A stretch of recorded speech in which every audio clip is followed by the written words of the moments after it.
अब्दुल सत्तार, अपराध की दुनिया का बेताज बादशाह। इस नाचीज अखबार नवीस से मिलने तो चलाया, भला क्यों? महज ये बताने कि अपराध की दुनिया का बेताज बादशाह अब यह खाकसार नहीं, वो शख्स है जिसे आप संत धर्मदास के नाम से जानती हैं। गालिबन आपके इस अखबार को चलाने के लिए पैसा भी वही देता है। आपको यकीन ना आ रहा हो तो इस फाइल को पढ़िए, इसमें उसका सारा कच्चा चिट्ठा है। आप इसे पुलिस में क्यों नहीं दे देते? इसलिए मोहतरमा कि पुलिस वाले अब सिर्फ उन्हीं मामलों की छानबीन करते हैं जो आपके अखबार में उछाले गए हों। अच्छा, ये आपसे किसने कह दिया? इंस्पेक्टर आशुतोष ने। मैं कागजात उन्हें दिखाकर ही आ रहा हूं। मेहरबानी करके आप इन्हें छाप दीजिए। हम आप जैसे स्मगलर और दलाल को एक शरीफ आदमी पर कीचड़ उछालने का मौका नहीं दे सकते। स्मगलर कौन नहीं है मोहतरमा? आपके मालिक पुरुषोत्तम तो ख्यालात तक बाहर से ला रहे हैं, हिटलर के। और दलाली तो आज का सबसे ज्यादा पसंदीदा पेशा है। कोई जिस्मों की दलाली कर रहा है तो कोई जिन्सों की। लीडरान अपनी कौम को बेच खा रहे हैं और अखबार नवीस अपने कलम को। मगर हमने अपना कलम नहीं बेचा है। तो क्या आपने धर्मदास की दुकान जमाने और मेरी दुकान उखाड़ने के लिए ये सब मुफ्त में छाप दिया है? इंसान कोई भी काम तभी करता है जब उसे कुछ मिल रहा हो या मिल सकने की उम्मीद हो। माँ बाप तक बच्चे की परवरिश इस उम्मीद में करते हैं कि बुढ़ापे में वो उन्हें सहारा देगा।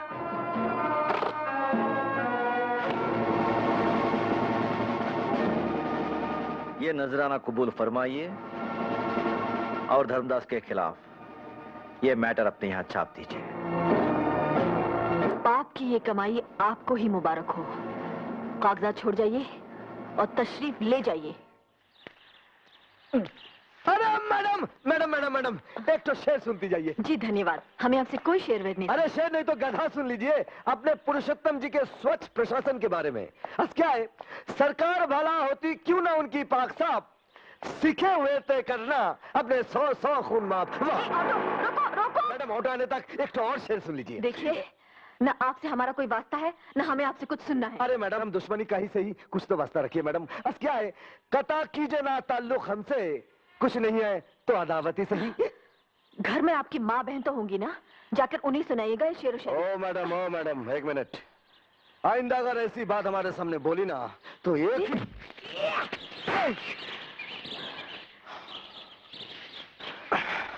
शायद आप भूल गए कि हम ब्लैक बेल्ट हैं। मैडम,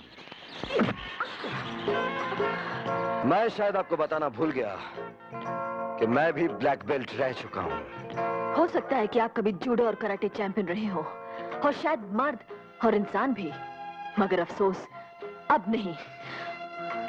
मर्द तो मैं हूं ही, और बदतमीजी बर्दाश्त नहीं करता। और एक बात सुन लीजिए मैडम, मैं भी एक इंसान हूं और मुझे भी बुरा लग सकता है। मेरी माँ बचपन में मुझे छोड़ गई और मेरी बहन को उस भ्रष्टाचार ने मुझसे छीन लिया जिससे आप जुड़ रही हैं। हम भ्रष्टाचार से लड़ रही हैं। उस धर्मदास की खिदमत करके जिसने केशव का खून करवाया। अपने सत्तार मियां के सुर में सुर मिलाकर आप भी धर्मदास जी के खिलाफ झूठे इल्जाम लगा रहे हैं। झूठे इल्जाम? जी। देखिए, ये रिपोर्ट केशव ने पुलिस में दर्ज कराई थी। इसमें उसने धर्मदास से जान का खतरा होने की बात कही है। अगर ये कागजात फाइल से ठीक समय पर ना निकाले होते तो जोरावर सिंह कब का इन्हें फाड़ चुका होता। मैडम, कभी मुझसे धर्मदास के बारे में तहकीकात कराइए, फिर देखिए आपके सच के आश्रम में कितना पाप का घड़ा मिलता है।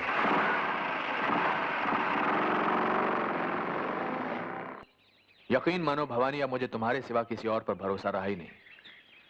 जो मेरे बहुत नजदीक के लोग हैं उन पर तो खास तौर से मुझे शक है। तुम निश्चिंत रहो, धर्मदास के आश्रम पर छापा डलवाने के लिए मैं वैसा इंतजाम करवा दूंगा जैसा तुम चाहती हो। जी शुक्रिया। इधर भी वही, इन फॉर नथिंग। अरे साधु के हाथ यही बिली, झबला, छोला, डन, कमंडल, चिमटा, लगौटा। इधर हमको किस चीज का तलाश है मेरे बाप? अपने आश्रम में लोग बाग मन का शांति तलाश करने आते हैं।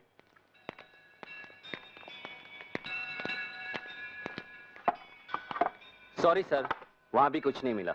शुक्रिया। शुक्रिया इंस्पेक्टर आशुतोष दास। शुक्रिया ये साबित करने के लिए कि हम सही थी और आप गलत। मैडम, जो दिखता है वो है नहीं, और जो है वो दिखता नहीं।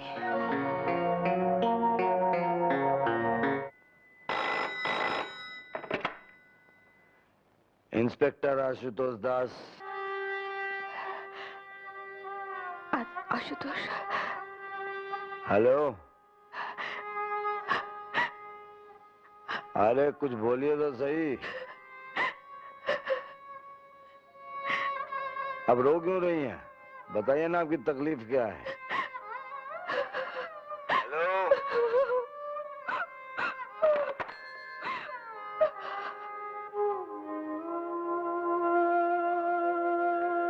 क्या हुआ?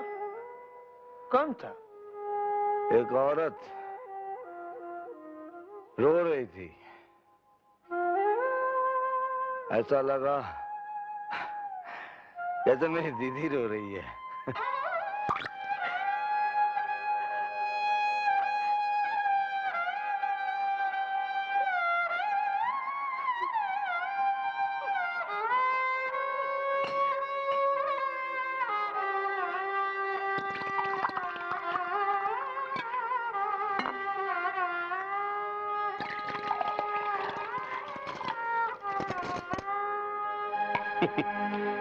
लोगों को सोडे के साथ पीते देखा, पानी के साथ पीते देखा, पर आंसुओं के साथ विस्की पीते बस एक तेरे को ही देखा है दीपाली।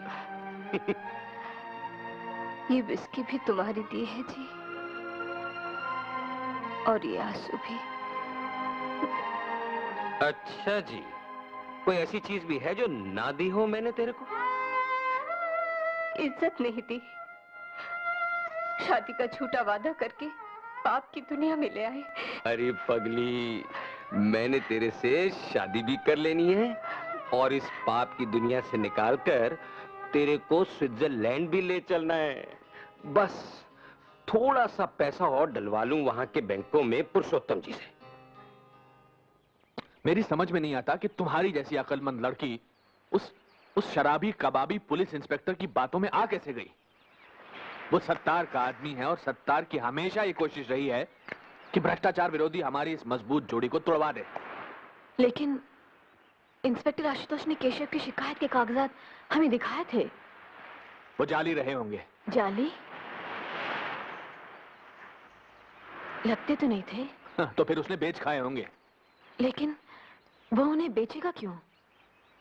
अगर उसने ना बेचे हो तो उन कागजात को मुझे लाकर दो, मैं उनके बिना पर एक्शन लूंगा।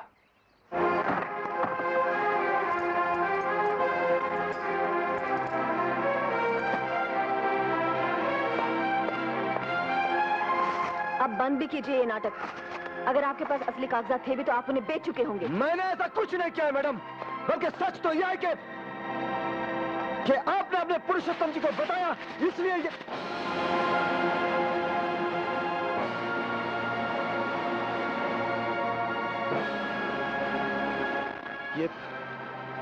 ये पैसे कहां से आए?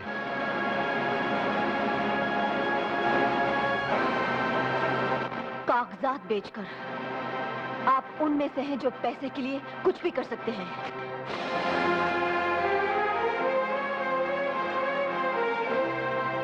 हाँ मैडम, मैं उनमें से हूं जिन्हें पैसे के लिए काम करना पड़ता है, लेकिन मैं उनमें से नहीं जिनके लिए पैसा हर काम कर देता है, जादू कर देता है, चमत्कार कर देता है, सब कुछ कर देता है। साधु को गुंडे का दर्जा दिला देता है और गुंडे को साधु का। स्वामी जी, आपका तो दोनों बाजू में हूर पड़ी है आज। और दोनों ही इस लायक नहीं जो प्रभु के भोग में रखे जा सकें। जैसे पिछली मर्तबा में भी प्रभु को बहुत निराशा हुई थी।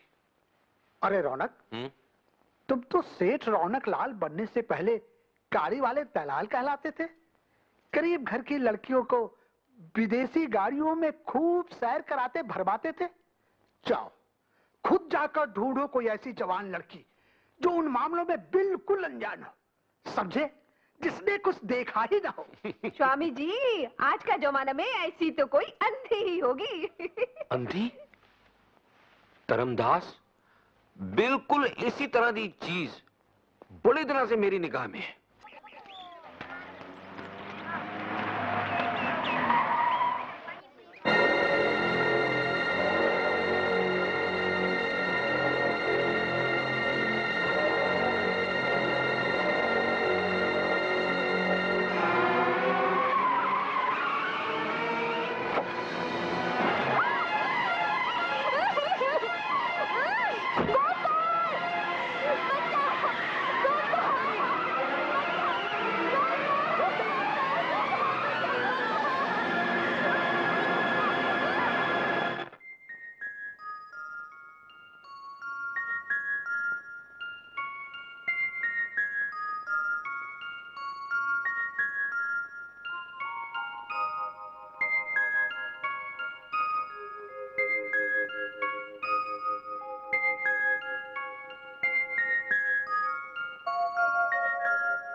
कुछ नहीं कर रही है।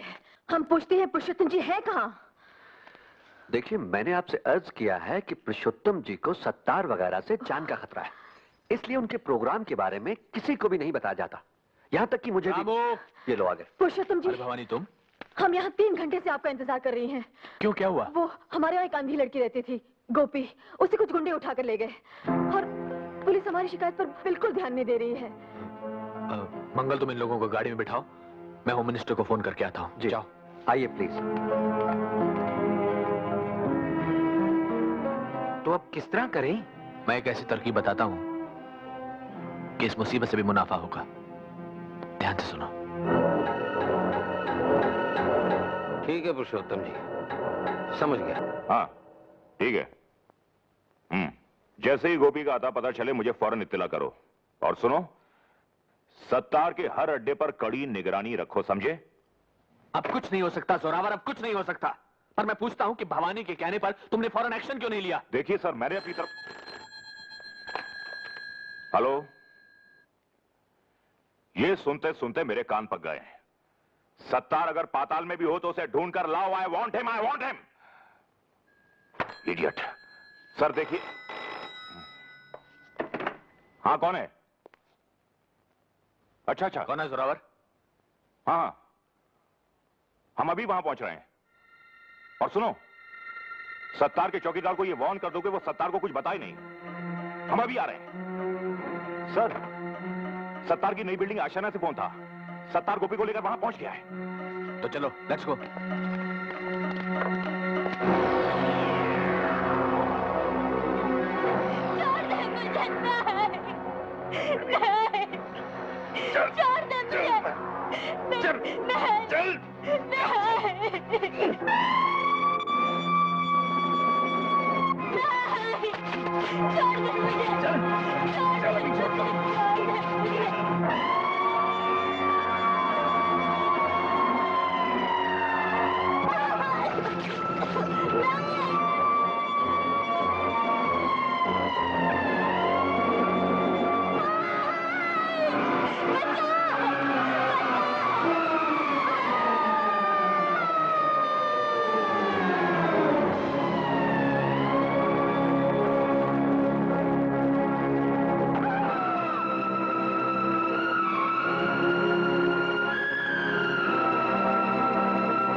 पुरुषोत्तम जी है माँ। चलो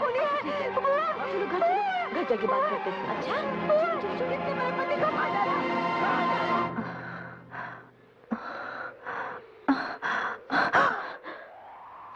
वो खूनी गया। माँ, वो तो पुरुषोत्तम जी थे, बहुत भले आदमी। नहीं, वो खूनी है। वो चेहरा हम कभी नहीं भूल सकती। ना वो चेहरा, ना वो मनहूस रात।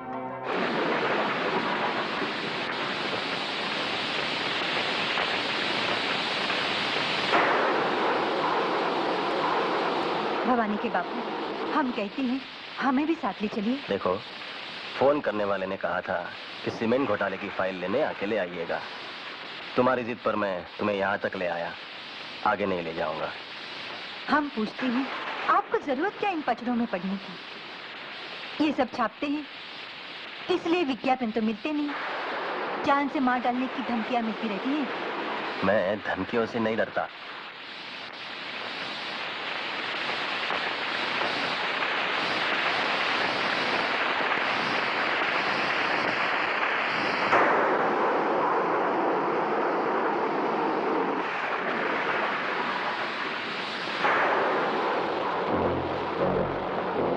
करमवीर गणेश दत्त जी, सीमेंट घोटाले की फाइल।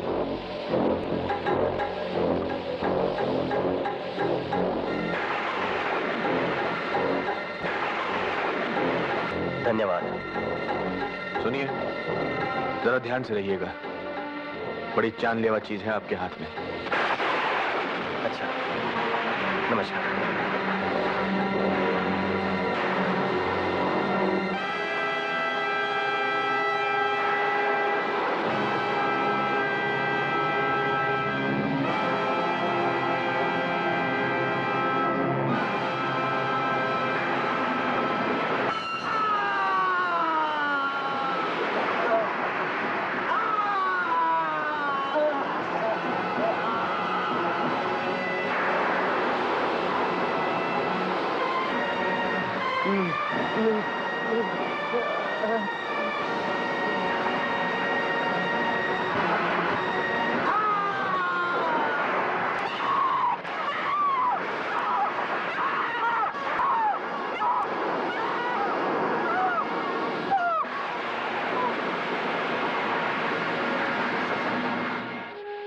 उसने मेरा सुहाग उजाड़ दिया, वो मेरा सब कुछ उजाड़ देगा।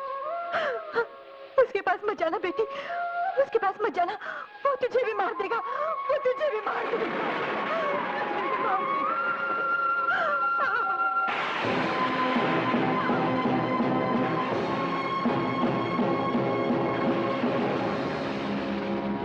हमें सत्तार मियां से मिलवा दीजिए प्लीज। पुरुषोत्तम को बेनकाब करने में हमें उनकी मदद चाहिए।